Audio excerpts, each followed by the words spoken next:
श्रीदुर्गा सप्तशती अथ एकादशोऽध्यायः। ॐ ऋषिरुवाच देव्या हते तत्र महासुरेन्द्रे सेन्द्रासुराभन्निपुरोगमास्ताम् कात्यायनीं तुष्टुवुरिष्टलाभाद्विकाशिवक्त्राब्जविकाशिताशाः देवि प्रपन्नार्तिहरे प्रसीद प्रसीद मातर्जगतोऽखिलस्य प्रसीद विश्वेश्वरि पाहि विश्वं त्वमीश्वरी देवि चराचरस्य आधारभूता जगतस्त्वमेका महिस्वरूपेण यतस्थितासि अपां स्वरूपस्थितया त्वयैतदाप्यायते कृत्स्नमलङ्घ्य वीर्ये त्वं वैष्णवी शक्तिरनन्तवीर्या विश्वस्य बीजं परमासि माया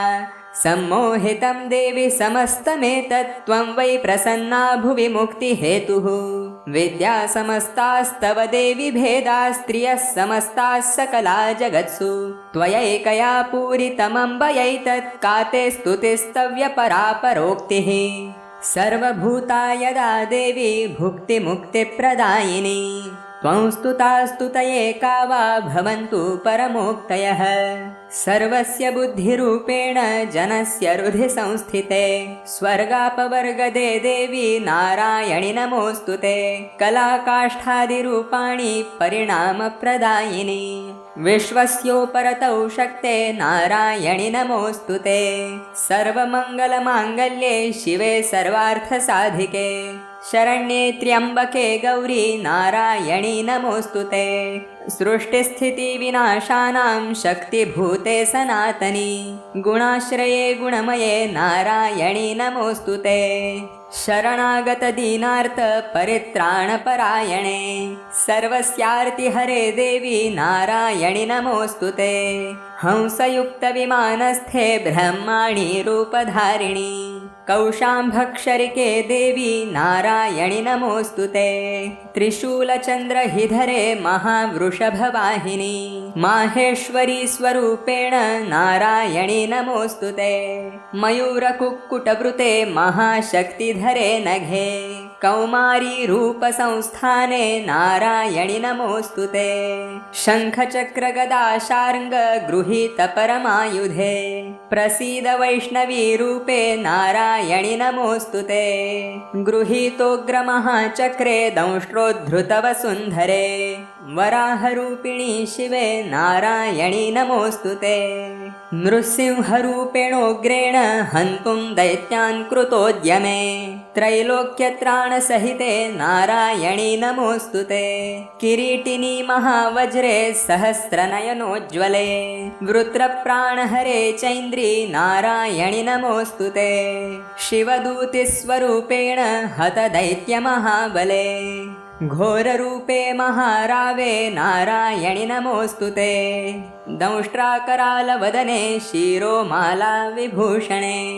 चामुण्डे मुण्डमथने नारायणि नमोऽस्तुते लक्ष्मीलज्जे महाविद्ये श्रद्धे पुष्टिस्वधे ध्रुवे महारात्रि महामाये नारायणि नमोऽस्तुते मेधे सरस्वती वरे भूतिबाभ्रवितामसि नियते त्वं प्रसीदेशे नारायणि नमोऽस्तुते सर्वस्वरूपे सर्वेशे सर्वशक्तिसमन्विते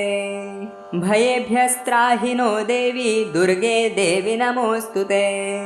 एतत्ते वदनं सौम्यं लोचनत्रयभूषितम्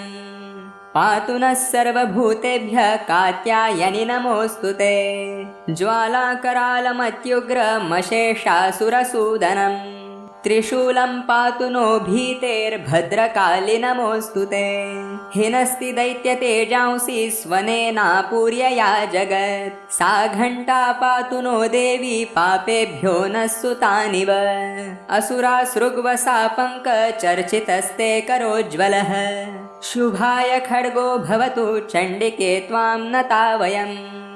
रोगान् शेषानपहंसि तुष्टा रुष्टा तु कामान् सकलानभीष्टान् त्वामाश्रितानां न विपन्नराणां त्वामाश्रिता ह्याश्रयतां प्रयान्ते एतत् कृतं यत् कदनं त्वयाद्य धर्मद्वेषां देवि महासुराणां रूपैरनेकैर्बहुधात्ममूर्तिं कृत्वाम्बिके तत् प्रकरोति कान्या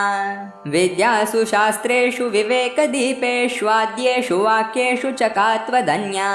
मम त्वगर्तेति महान्धकारे विभ्रामयत्येतदतीव विश्वम् रक्षांसि यत्रोगविशाश्च नागा यत्रारयो दस्युबलानि यत्र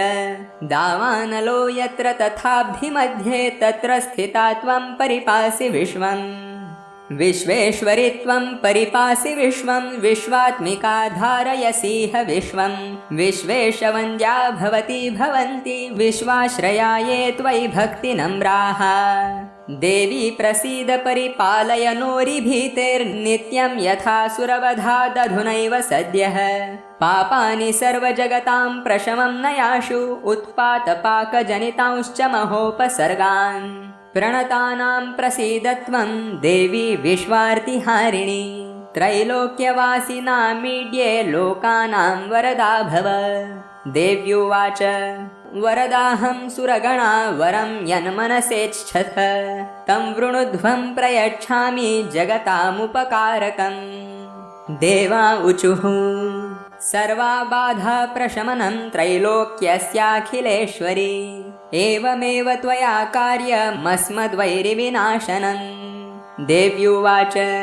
वैवस्वतेन्तरे प्राप्ते 28मे युगे शुम्भो निशुम्भश्चैवान्या उत्पत्स्येते महासुरौ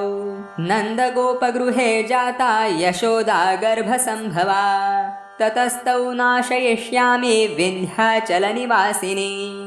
पुनरप्यतिरौद्रेण रूपेण पृथिवीतले अवर्तीर्य हनिष्यामि वैप्रचित्तांश्च दानवान् भक्षयन्त्याश्च तानुग्रान् वैप्रचित्तान् महासुरान् रक्तादन्ता भविष्यन्ति दाढीमि कुसुमोपमाः ततो मां देवता स्वर्गे मर्त्यलोके च मानवाः स्तुवन्तो व्याहरिष्यन्ति सततं रक्तदन्तिकाम् भूयश्च शतवार्षिक्या मनावृष्ट्या मनम्भसि मुनिभिः संस्मृता भूमौ सम्भविष्याम्ययोनिजा ततश्च तेन नेत्राणां निरीक्ष्यिष्याम्यहं मुनिन् कीर्तयिष्यन्ति मनुजाः शताक्षीमिति मां ततः ततोऽहमखिलं लोकमात्मदेहसमुद्भवैः भरिष्यामि सुराशाकैर्रावृष्टेः प्राणधारकैः शाकम्भरीति विख्यातिं तदा यास्याम्यहं भुवि तत्रैव च वधिष्यामि दुर्गमाख्यं महासुरम् दुर्गादेवीति विख्यातं तन्मे नाम भविष्यति पुनश्चाहं यदा भीमं रूपं कृत्वा हिमाचले रक्षांसि भक्षयिष्यामि मुनीनां त्राणकारणात् तदा मां मुनयः सर्वे स्तोष्यन्त्यानम्रमूर्तयः भीमादेवीति विख्यातं तन्मे नाम भविष्यति यदा रुणख्यस्त्रैलोक्ये महाबाधां करिष्यति तदाहं भ्रामरं रूपं कृत्वा सङ्ख्येय षट्पदम् त्रैलोक्यस्य हितार्थाय वधिष्यामि महासुरम् भ्रामरीति च मां लोकास्तदा स्तोष्यन्ति सर्वतः इत्थं यदा यदा बाधा दानवोत्था भविष्यति तदा तदावतीर्याहं करिष्याम्यरिसंशयम् स्वस्ति श्रीमार्कण्डेयपुराणे सावर्णिके मन्वन्तरे देवी महात्म्ये नारायणी स्तुतिर्नाम 11 ॐ शान्ति शान्ति शान्तिः।